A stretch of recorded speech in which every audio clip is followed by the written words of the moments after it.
나갑니다. 제목은 나를 찾는 시간이라는 제목을 가지고 말씀을 나눌 건데요. 우리가 치유라는 것은 결국은 나를 찾는 거죠.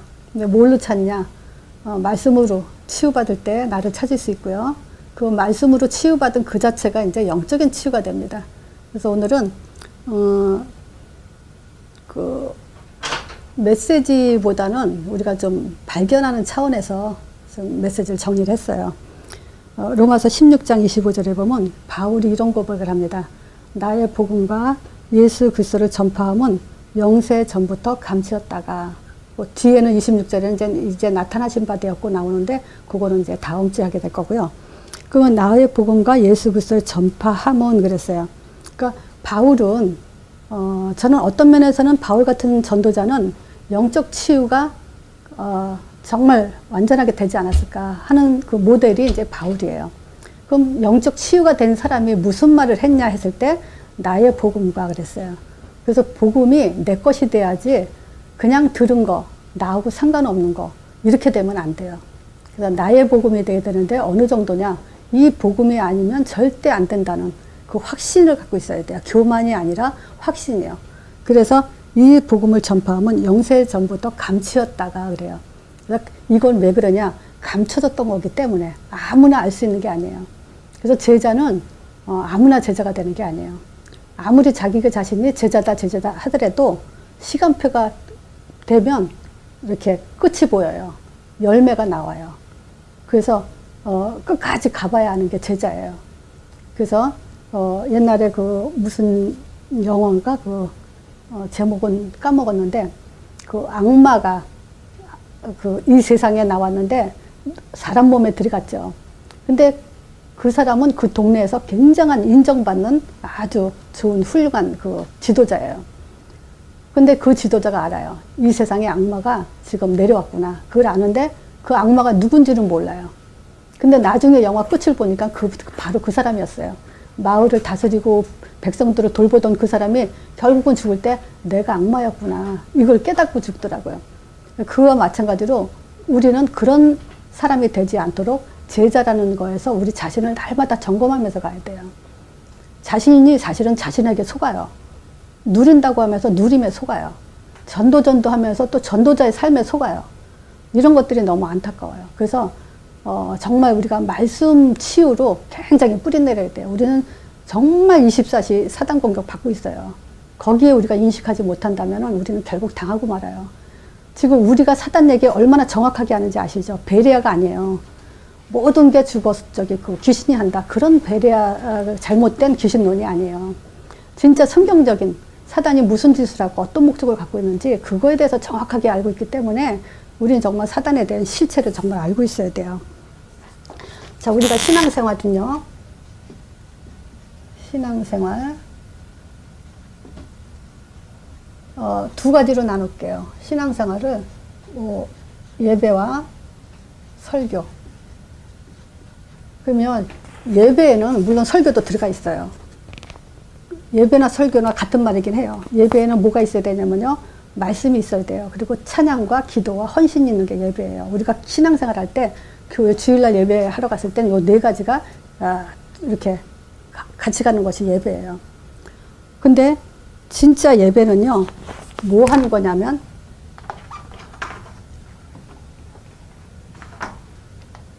자, 하나님과 임마누엘을 누리는 거예요. 근데 저는 그래요. 이 하나님과 누린다 많이 들었죠. 근데 어떻게 누리냐까지 설명을 해드려요. 조금 이따가. 자, 그리고 예배는 뭐냐면요, 하나님 말씀이 성취되는 곳으로 성취되는 것을 따라가는 거예요. 그러니까 요게 두 가지가 예배예요.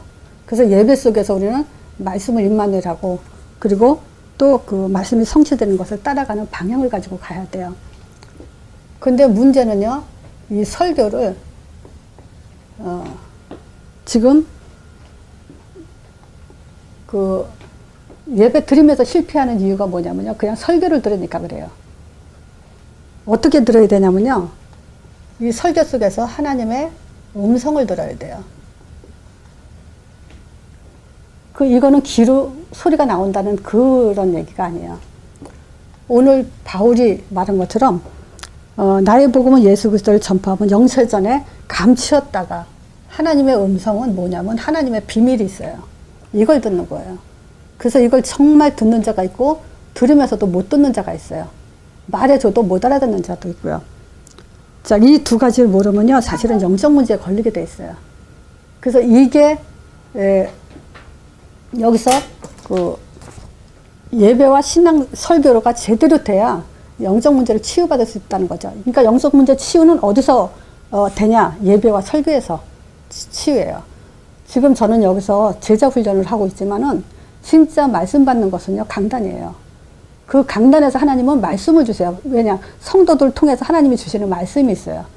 그래서 저는 그 단어가 이해 안 되는 것 부분들을 내가 이렇게 설명을 해주는 것 뿐이지, 강단 말씀을 잡고 우리는 기도를 그 삼원을 우리가 하잖아요. 그걸 계속 하고 있어야 돼요. 그러면서 우리가 종교로 빠지지 않도록 저는 그 일을 좀 돕는 거죠. 자, 그리고요, 우리는요, 누구나가 다 한계에 부닥치게 돼 있어요. 또 이런 게 있어요. 성도들이요, 신앙생활 하면서 자기가 한계에 부딪혔다고 인식하는 사람도 있고 인식을 못하는 사람들도 있어요. 그걸 어디서 할 수 있냐면요, 자신을 몰라요.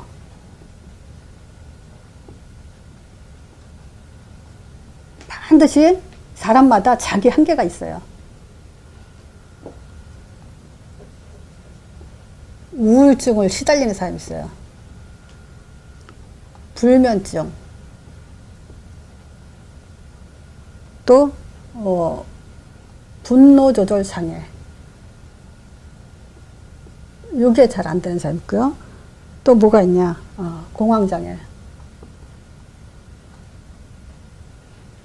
이런 거에 시달리면서 여기에 대한 답을 찾으려고 하지 않는다는 게 문제예요. 문제가 있을 수 있어요, 자기 자신에게. 그렇지만 여기에 대한 답을 찾아 나가야 되는데 찾을지도 모르고 찾으려고 하지도 않고, 그러니까 결국 뭐냐면 신앙생활을 이중생활을 하고 있어요. 교회 안에서의 신앙생활과 교회 밖에서 신앙생활의 모습이 달라요. 삶의 모습이. 그래서 두 얼굴을 가지고 사는 사람들이 많이 있어요. 또 문제 한계에 부딪히죠. 그래서 사역자들은 뭐가 있냐면요, 문제 많이 당할수록 좋아요. 왜냐? 문제 속에서 내 영적 상태가 나오기 때문에. 그래서 사역자가 되려면요, 일부러 하나님이 줄 수도 있어요. 그 문제를. 그랬을 때 반응하는 것과 또 대처하는 방법, 이런 것들이 어떻게 나오냐에 따라서 그 사람의 영적 상태가 또 볼 수 있죠. 자, 그래서 문제는 뭐냐면 수용할 수 있어야 돼요. 근데 수용을 못하는 게 지금 문제의 한계죠. 또 초월해야 돼요. 근데 초월하지 못하니까 문제의 한계가 오는 거죠. 결국 묶인다는 얘기죠.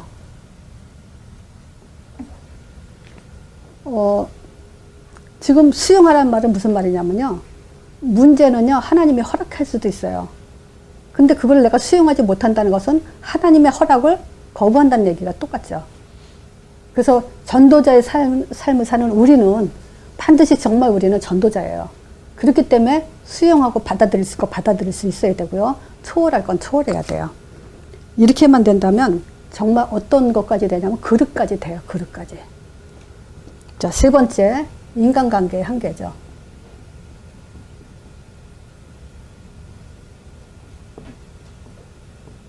자, 인간관계의 한계에 있어서는요, 우리는 이제는 물론 전도자기 때문에 모든 사람을 다 수용해야 되는 건 맞아요.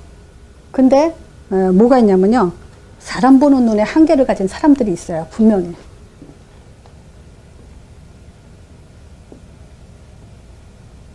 여기 한계 가진 사람들은 조심해야 될 게 있어요. 정말 이 사람하고 동역자로 갈 거냐 안 갈 거냐, 그런 것들을 구분도 해야 돼요. 정말 이 사람하고 대화를 해야 될 거냐 말아야 될 거냐. 우리가 교회에서 이 사람 저 사람 상대하다 보면요, 정말 영양가 없는 그런 대화를 많이 해요. 그건 굉장히 마이너스예요. 나쁜 소리는 안 듣는 게 더 좋아요. 근데 자동적으로 듣게 되잖아요. 그건 오히려 결국 우리에게 그 마이너스를 갖다 준다는 걸 몰라요. 나는 아니야 그러지만 아니에요. 사단은 그거를 계속 공격하고 있기 때문에 안 그럴 수가 없어요. 그래서 사람 보는 눈에서 함께 갈 수 있는 동역자냐 아니냐 이런 거 부분에서 지혜롭게 구분할 필요가 있어요. 그러니까 손해본다 말이에요. 우리가 그런 그 말들에 휩쓸리게 되면 내가 자기 자신이 손해를 봐요. 다른 사람한테 손해 가는 게 절대 아니에요. 부정적인 얘기 또는 그 뭐 여러 가지 복음과 상관없는 얘기 이런 것들은 진짜 거기엔 열매가 나와요. 그런 부분에서 좀 지혜로워야 돼요. 자, 그래서 이런 한계가 성도들한테 왜 있냐면요. 하나님 안 믿는 것으로 각인이 됐기 때문에 그래요. 그래서 한계가 오는 거예요. 하나님 안 믿는 다른 각인이 되어 있기 때문에 그러는 거예요. 그래서 신자들이 하나님을 어떤 면에서 더 안 믿는다. 그렇게도 보여요. 그럼 보세요. 하나님을 안 믿는데 노력을 해보세요. 노력한 것만큼 손해예요, 사실은. 그래서 우리가 세 가지 병이 오는 거예요. 영적인 병, 정신적인 병, 육적인 병이 오는 거예요. 그래서 우리는 지금 마지막 사역에 뭘 해야 되냐면요. 치유하는 사역을 하는 거예요, 치유. 우리는 어떤 사람이냐? 저 세 가지 치유를 하는 사람이에요. 그 삶에 우리가 이제 모든 걸 투자를 해야 돼요. 그래서 일단 치유를 말하는 것은 여기서 뭐냐? 적을 알아야 치유를 하죠. 적을 알아야 우리가 싸우죠. 그래서 지금 그 예수님이 공생애 때 제자들을 불렀잖아요. 그 따라오라래요. 그래도 뭐냐면 많은 현장을 보여주시면서 자기가 누구라는 걸 분명하게 알려줬어요. 확인까지 시켜줬어요. 그런데도 감람산에서 40일 동안에 하나님 나라에 대해서 40일 동안 집중 설명했어요. 이거는 뭐냐? 그만큼 안 믿기 때문에 그래요. 제자들이 그렇게 따라다니고 보고 들으면서도 뭐였냐? 안 믿었어요. 자, 그래서 우리는 이 사단이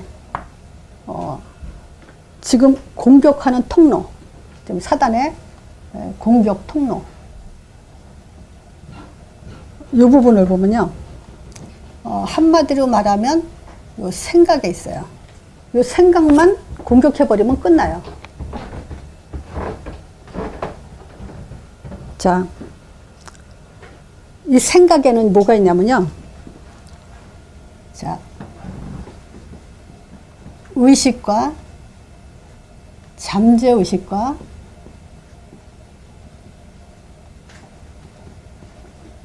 무의식. 물론 이 생각이라는 것이 타고난 것으로 이제 가지고 있는 것도 있어요. 근데 실질적으로 이 생각은 의식과 잠재의식과 무의식에 의해서 형성됐다고 볼 수 있어요. 이 생각이.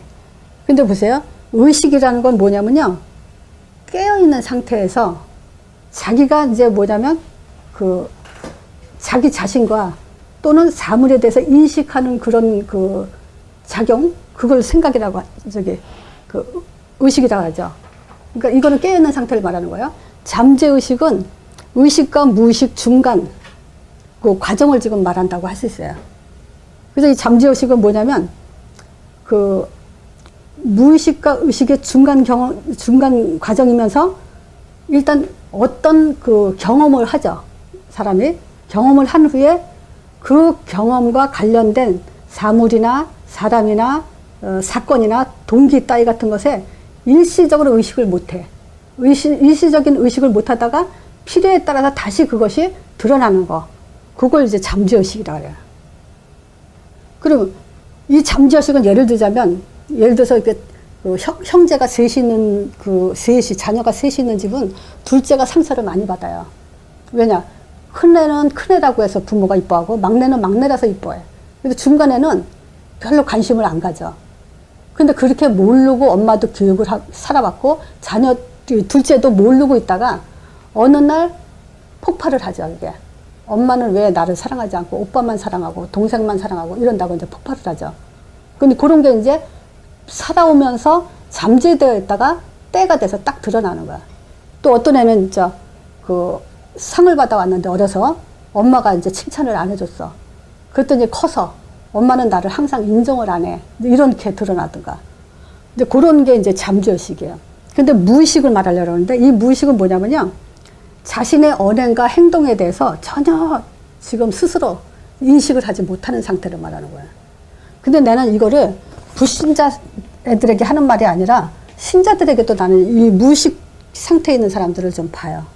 참 이 사람들 안타까운데 자신이 지금 무슨 말을 하고 무슨 행동을 하는지 이 상태에 대해서 스스로 깨닫지 못하는 것은 그 주변 사람들에게 굉장히 그 뭐랄까 피해를 줄 수가 있어요. 자, 이런 사람의 그 특징은 뭐냐? 자기 자신이 허물을 인정하지 않아요. 자기가 뭘 잘못했는지를 몰라. 부정적이기도 하고요. 남의 탓을 하기도 하고. 이런 건요. 결국은 또 자기 자신을 죽이는 거예요. 내가 어떤 사람을 믿고 따라와 봐라. 그랬어요. 절대 손해볼 일 없다. 아주 간절하게 부탁했거든. 믿고 따라와 보라고. 근데 따라간다는 건 뭐죠? 내가 영훈아 믿고 따라와 봐라. 그럼 따라온다는 건 뭐냐면 영훈아 나 믿고 따라와 했을 때 영훈이는 네 생각 다 버리고 따라올 거야. 그럼 내가 시키는 대로 할 거야 아마. 그렇지 않겠니 영훈아? 그거야. 근데 따라오긴 따라오는데 자기 생각 버리질 않아. 그럼 그건 따라올 수가 없어. 그러다 내가 영훈아 넌 제자가 아니야. 그 말은 또 들어. 딱 상처를 받고 뒤돌아서요. 근데 그게 참 안타깝거든요. 이게 자기 자신을 너무 모르는 거예요. 무의식 상태에 있는 거예요. 자, 그리고요. 이 사단의 목적.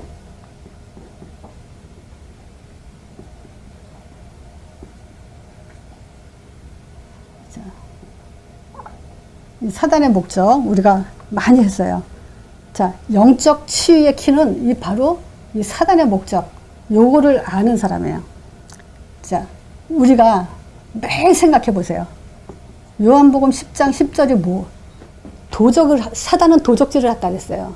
이 도적질은 뭐냐면요. 몰래 들어와요. 무의식 상태에서 들어오는 거예요, 사실은. 아는 상태에서 사단이 공격하겠어요? 무의식 상태에서 들어오지? 그럼 들어와서 뭐 합니까? 도적질은 죽이고 멸망시키는 것 뿐이라 그랬어요. 이렇게 성경에 기록을 해놨는데도 이걸 안 믿으면 우린 싸울 수가 없죠. 자, 방법이 도적질을 해서 뭘 하겠어요? 고린도 후서 4장 4절 또 4장 6절이요. 그렇잖아요. 4장 4절에 4장 3절에도 뭐라 그러냐면요. 만일 우리의 복음이 가렸으면 망하는 자들에게 가렸대요. 복음이 가렸으면 망하는 자들에게 가렸다. 그러면 망하는 자들은 뭐냐면 복음이 가리워서 망하는 거예요. 근데 또 우리가 생각해야 될 게 뭐냐면 절대 신자는 돈 없어서 망하거나 병 때문에 망하거나 다른 걸로 망하는 게 아니에요. 복음이 가리워서 망하는 거란 말이에요. 신자들이, 유대인들이 그랬잖아요. 유대인들이 복음 받고 계속 망했어. 계속 고통받았어요. 그걸 그렇게 말해줘도 지금 못 알아듣는 게 우리예요. 전도자들이에요. 전도 한다는, 세계복음 한다는 사람들이에요. 자,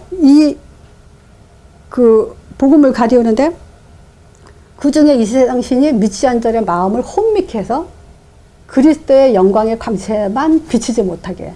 이게 방법이에요. 그리스도만 모르게. 그러면 어떻게 된 줄 알아요? 어두운 데서 빛이라 하시던 그 하나님께서 예수 그리스도의 얼굴에 있는 하나님의 영광을 아는 빛. 요 예수 그리스도 안에는 하나님의 영광을 아는 빛이 들어가 있는데 요것만 모르면 모르겠어요. 하나님 영광을 아는 빛을 못 받는단 말이에요. 하나님 알 수가 없단 말이에요. 세상에 다 뒤져보세요. 어떻게 하나님 알 수 있는가? 그리스도 안에 있어요, 이게. 그래서 우리가 그리스도를 들으면 들을수록 우리한테 나타나는 그 상태가 있죠. 뭐가 있어요? 확신이 자꾸 들어오잖아요. 그러니까 확신이 들어오는 것만큼 담대하게 사람들한테 말하잖아요. 우리가 옛날에 언제 사람들한테 구원의 길을 해본 적 있겠어요? 우리가 나도 확신이 없어서 자신이 없어서 말 못했는데 평신도들이 기독교에서 근데 우리는 이제 하잖아요. 누굴 만나든 하잖아요. 이거에 대한 확신이 날마다 생기니까. 자, 이 그리스도는 절대 우리를 배신하지 않아요. 매일 들으세요. 그러면 절대 배신하지 않아요. 여기에는 모든 보화가 다 감춰 있어요. 자, 요한복음 13장 2절에 여기에 이제 마귀가 벌써 우리에 앞서가지고 마귀가 벌써 시몬의 아들 가룟 유다의 마음에 예수의 팔 생각을 넣었더니 그래요. 그렇잖아요. 사단이 하는 짓이 뭐예요? 그리스도 모르게 하고 또 그 어디에 생각에 가룟 유다의 생각에 예수를 팔 생각을 넣었다 그래요. 이게 사단이 하는 짓이에요. 우리가 마가복음 5장도 1절에서 10절이요. 이것도 심각하게 봐야 되죠. 사단의 하는 일은요, 우리가 오늘 사단에 당했다고 그걸로 끝나는 게 아니라 점점 더 가면 갈수록 더 심각해져요.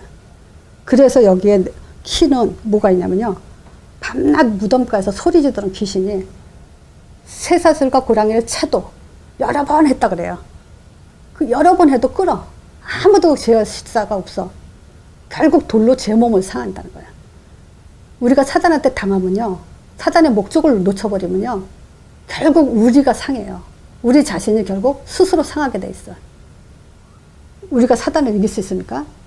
못 이기잖아요. 그래서 우리가 계속 복음을 듣고 또 그리스도 강조하고 그러는 거예요. 왜 예수 얘기한 거 또 얘기하냐?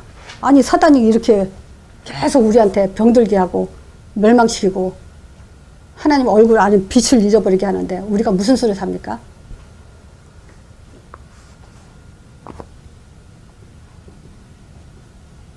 사도행전 8장 7절에 있죠. 많은 사람들에게 붙었던 더러운 귀신들. 사람에게 붙어 있어요. 누가 물어보더라고. 귀신이 사람들한테 붙어 있냐고. 성경에 붙어 있다고 써 있어. 더러운 귀신이 붙어서 많은 그 귀신이 빌립이 복음 전할 때 나가죠. 귀신이 떠나가면서 많은 안전병과 중풍병자들이 나으니 그래요.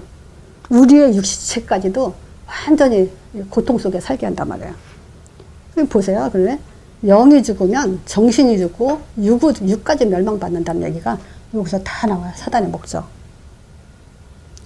자, 그래서 우리가 지금 그 영적인 치유에서 나의 복음 그리고 영세전에 감췄던 비밀, 그 비밀을 얘기할게요. 자, 선악과 먹고 나서 하나님이 최초에 주신 말씀이 뭐죠? 여인의 후손. 그러면 하나님의 아들을 얘기하는 거죠. 여인의 후손. 그 여인의 후손이 뭐겠어요? 성령으로 잉태된 분. 이건 비밀이에요. 하나님의 아들은. 그분이 우리를 위해서 죽으셨어요. 자, 그분이 하나님의 아들이란 증거로 부활하셔서 사망 권세 깨트리고 지금도 살아 역사하시는 분이에요. 자, 그분이 누구냐? 바로 예수님이에요. 그래서 예수 이름으로 우리에게 성령을 부어주시는 분이에요. 그리고 그 성령은 우리에게 딴 것까지 가도록 내주하시고 인도하시고 응답하시는 분이에요. 자, 이게 비밀이에요. 너무 쉽죠? 근데 이거 아무나 못 알아듣고요. 아무나 시인하지 않아요. 자, 그래서 지금 영적 치유, 그 정신 치유, 육신 치유라는 그 성경 구절이 한마디로 들어온 것이 뭐냐면요. 히브리서 4장 12절이에요. 하나님 말씀은 살았고 운동력이 있어서 좌우의 어떤 날성검보다도 예리해서 혼과 영과 골수를, 지금 선자 제사장왕 이 그리스도는요, 혼과 영을 치유하는 답이에요. 그리고 마음과 생각을 감찰해요. 여기가 아니라 마음과 생각을 감찰하는 것이 여기에요. 마음과 생각을 감찰하시고 또 관절과 및 골수를 찔러 썩이래요. 자, 보세요.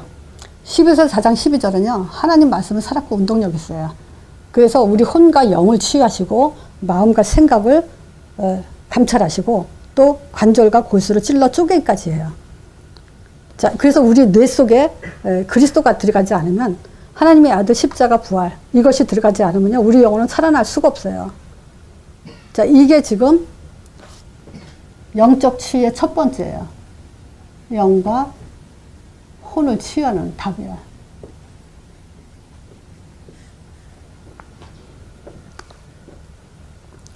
자, 그래서 이 영과 혼을 치유하기 위해서요, 우리가 뭘 해야 되냐면요,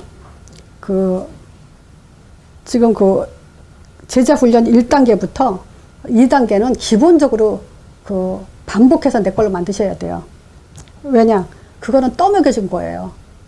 지금 뭐 비밀이 뭐냐, 복음이 뭐냐, 기도가 뭐냐, 응답이 뭐냐, 이런 것들을 아주 간단하게 체계적으로 해놨기 때문에 그거가 다 완전히 내 거가 되면요, 우리는 1단계 베이스가 깔렸다고 볼 수 있기 때문에 그 다음부터는 말씀이 이렇게 더 쉽게 들어와요. 그래서 1단계, 2단계가 끝나야 돼요. 자, 그래서 있죠, 이게 비밀로서 우리 영혼을 살리는 답이에요. 자, 이걸 가지고 영혼 치유하고요, 그 다음에 예배 치유하는 거예요. 설교는 뭐냐면요, 지금 설교를 들으면요, 영이 죽어요. 그래서 말씀의 찬양과 고백을 해야 돼요. 그래서 오늘 내가 이걸 다시 또 한 거예요.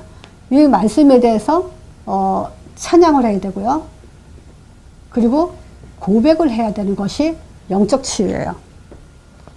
그러면 찬양은 뭐겠어요? 요 5가지가 우리가 찬양이 되고요, 요거를 입으로 시인하는 것이 고백이죠. 이것들이.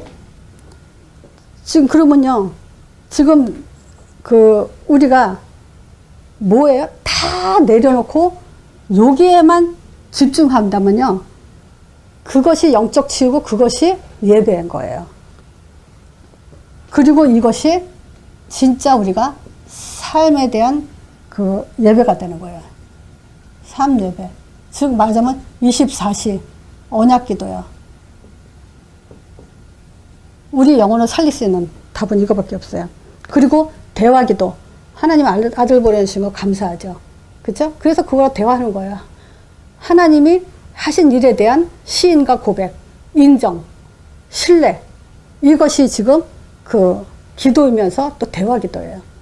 우리가 대화 기도, 내가 아픈 거, 내가 묶인 거, 뭐 문제 있는 거, 그거 가지고 하소연하는 게 대화가 아니라 하나님이 대화를 주신 거예요. 우리한테 복된 소식을 주신 거에 대해서 우리가 다시 거기다 답변하는 그것이 대화 기도예요. 착각하면 안 돼요. 딴소리 하면 사단이 틈타요. 그래서 하나님이 가장 기뻐하시는 이 복음으로 우리는 내 영혼을 살리도록 해야 돼요. 이 안에 영혼과 또 삶과 정신과 육이 다 치유되게 돼 있어요. 자, 그래서 정신 치유. 이때부터 뭐냐면 이게 되면요, 영적 치유가 되면 멘탈 힐링이 아니라 정신 치유가 되죠. 그래서 하나님 말씀 속에 내 생각 뜻을 감찰한다고 돼 있잖아요. 그러면 그것은 우리에게 뭐가 돼야 되냐면요, 임마누엘이 돼야 돼요.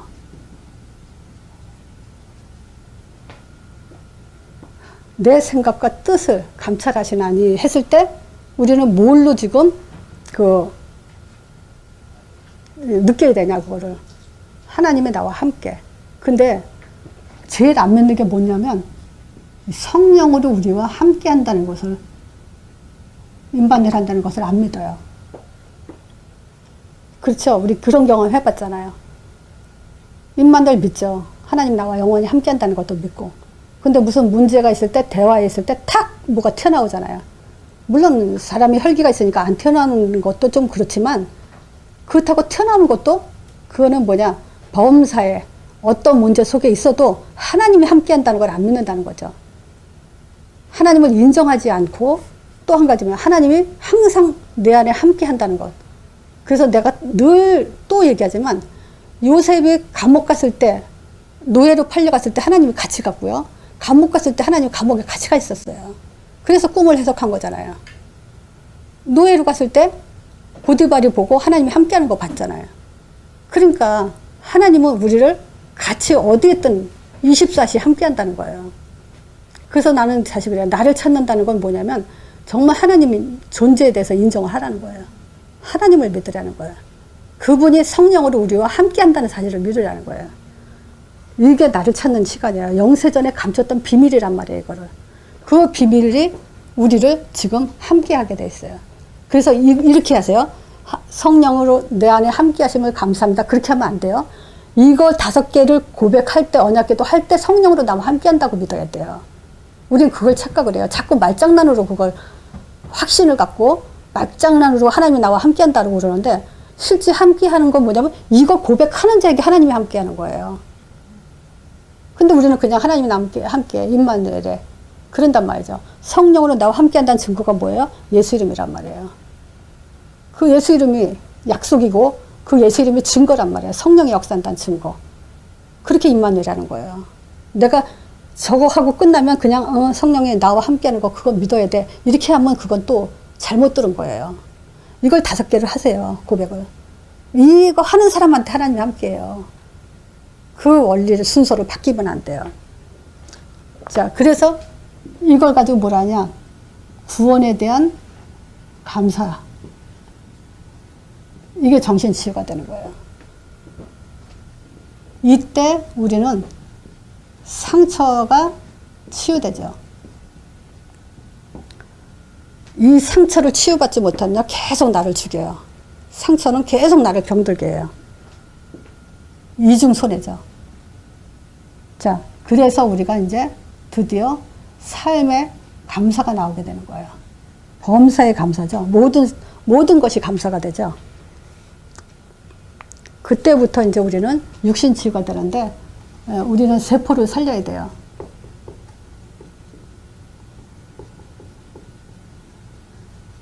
쉽게 말하면요, 호흡하면서 기도하세요.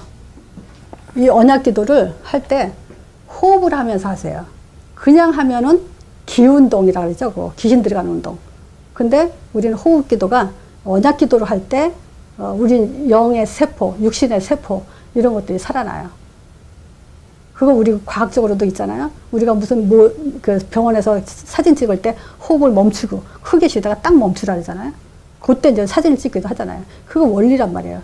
우리가 세포를 하나하나 살리는 것은 뭘로 살릴 수 있냐? 영적인 세포를 살려야 육신적인 세포가 또 살아나는 거예요. 그래서 물론 운동도 필요한 거죠. 그래서 호흡은 운동 중에 제일 중요한 운동이죠. 자, 이것이 굉장히 이제 과학적이라는 걸 아셔야 돼요.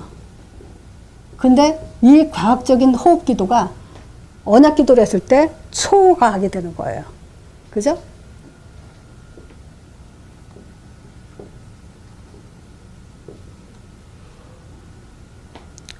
자, 그래서 우리는 이건 불신자가 모르는 영의 세계예요. 제자가 아니라면 제대로 알아들을 수 있는 그런 답이 아니에요. 그래서 여기서 조금 더 결론적으로 보면요. 우리는 문제의 한계를 볼 때, 자, 문제가 왔는데 거기에 한계가 느껴진다. 이 말이에요. 그러면 먼저 자신을 보세요. 그 문제가 자신에게서 비롯된 그 문제인지. 그죠? 자신은 뭘 갖고 있죠? 이제 그 공황 장애, 또 우울증, 굉장히 이제 스트레스가 심한 사람들 있죠. 또 분노, 감당하지 못하는 거, 또 상처, 이런 걸 갖고 있는 사람은 문제가 여기서 비롯됐을 수 있어요. 또 이게 치유가 되면요, 문제가 더 커지질 않아요. 또는 이제 외부에서 온 거 있어요. 외부에서 온 거는 뭐 이제 여러 가지겠죠. 그런 것들은 수용하세요. 그리고 초월하세요. 우리 문제가 아니에요. 전도자 이길 문제 없어요. 그렇죠? 그러니까 수용해도 되고 초월하면 돼요. 근데 뭐 너무 심각한 문제가 이런 걸 어떻게 수용할 수 있냐, 그런 문제도 있겠죠. 그렇지만 수용하지 않으면 내가 병들어요. 또 문제가 터졌는데 또 이중 문제, 또 고통을 받아요. 그래서 수용하시라는 거예요. 자, 그리고 한 주간 생각해 보세요. 우리 자신을 지탱하고 있는 힘이 무엇인지 한번 스스로 생각을 해보세요. 그게 자기 생각이거나 자기 동기라면 그건 실패일로 가게 돼요. 자기 자신이어서는 안 돼요. 그래서 사단은 결국 이제 그 두 가지예요. 이 생각이요. 너가 맞다. 요게 맞다라고 하는 거야. 그래서 그 자기 자신을 우상화시키려는 거예요. 의식은 뭐냐? 지금 자꾸 하나님 말고 너, 돈, 명예, 성공, 이런 쪽으로 가게 하는 거예요, 사단이. 그래서 이런 것들은 이제 세 단체가 복음 없이 이렇게 이제 집중하게 하죠. 그래서 그 한마디로 말하면 우리 치유는요, 내 생각부터 치유하면 돼요. 근데 그게 오직 말씀밖에는 없어요. 그래서 말씀은 살았고 운동력이 있어요. 영과 혼과 및 관절과 본수를 찔러 쪼개고 우리의 마음과 생각까지 감찰하고 있는 게 말씀이에요. 근데 말씀하면 비밀, 하나님의 비밀. 요 말씀이 다예요. 그 요게 있죠. 그 창세기 3장 15절 여인의 후손이 뱀의 머리 상한다. 여인의 후손, 하나님의 아들이에요. 요게 구약이에요. 요거 신약이에요. 그리고 요게 사도행전이에요. 이거 성경 전체 66권 얘기하는 거예요. 자, 오늘 말씀 여기까지 마치겠습니다.